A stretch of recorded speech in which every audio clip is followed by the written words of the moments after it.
जिसकी मदद से तुम लोग कुछ भी बना सकते हो और वो चीज बिल्कुल असली चीज की तरह ही काम करेगी।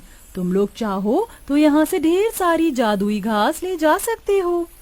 नदी की रानी, आपका बहुत बहुत। पांचों बहुएं उस जादुई नदी के अंदर से ढेर सारी जादुई घास लेकर आती हैं और सबसे पहले उन जादुई घास से अपना घर बनाने लगती हैं। क्या इस घास से हम लोगों का घर बन पाएगा? ये मामूली नहीं जादुई घास है। नदी की रानी ने कहा था कि इस घास से बनी हुई सभी चीज असली चीजों की तरह ही काम करती है। क्या पता ये घास का घर भी हमारा असली घर हो।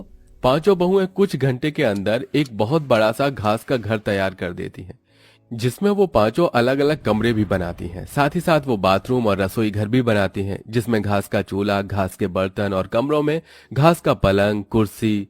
जादुई घास होने की वजह से सारी चीज असली चीजों की तरह बिल्कुल मजबूत हो चुकी थी। मुझे तो यकीन ही नहीं हो रहा कि हम लोग अपने घर के अंदर खड़े हैं, वो भी एक ऐसा घर जो असली घर से भी ज्यादा मजबूत और अच्छा हो। अब तो हम यहाँ आराम से रहेंगे। जादुई घास होने की वजह से हमारा ये घास का घर भी कितना ठंडा है। अब तो यहाँ हमें बिल्कुल भी गर्मी नहीं लगेगी। पांचों बहुएं अपने अपने पतियों के साथ आराम से घर में रहती हैं और ऐसे ही कुछ दिन गुजर जाते हैं।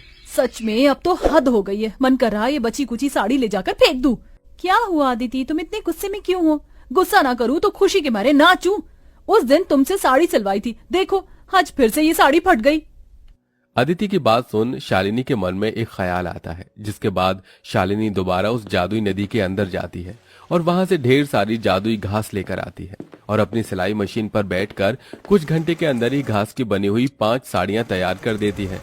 साड़ियों के बॉर्डर पर वो तरह तरह के फूल भी लगाती है, जिसके बाद अब जैसे ही पांचों बहुएं उस घास की साड़ियों को पहनती हैं, इस घास की साड़ी को पहनकर तो ऐसा लग रहा है कि मानो जैसे मैंने रुई की साड़ी पहन रखी हो। अब इन घास की साड़ियों में हमें बिल्कुल भी गर्मी नहीं लगेगी और हम आराम से रहेंगे। पांचों बहुएं उस घास की साड़ियों को पहनकर काफी खुश होती हैं।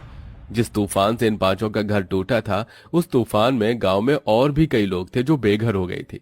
ये सब देख पांचों बहुएं उन लोगों के लिए जादुई घास से घर बनाती हैं। अरे आप लोग तो हमारे लिए देवी हो। जो चीज सरकार और अमीर लोग न कर सके वो आपने कर दिया। आपका एहसान हम कैसे चुकाएंगे। जादुई घास के घर बनाने के साथ साथ पांचों बहुएं गरीब औरतों के लिए घास की साड़ियां भी बनाती हैं, जिन्हें वो काफी सस्ते दामों में बेचती हैं। बरसों से सपना था कि सूती की साड़ी लूंगी, लेकिन हमेशा पैसों की कमी की वजह से ना ले सकी। लेकिन आज आपकी वजह से मैं रुई जैसी मुलायम साड़ी पहन सकूंगी। आपका बहुत बहुत शुक्रिया। जरूरतमंदों की मदद कर पांचों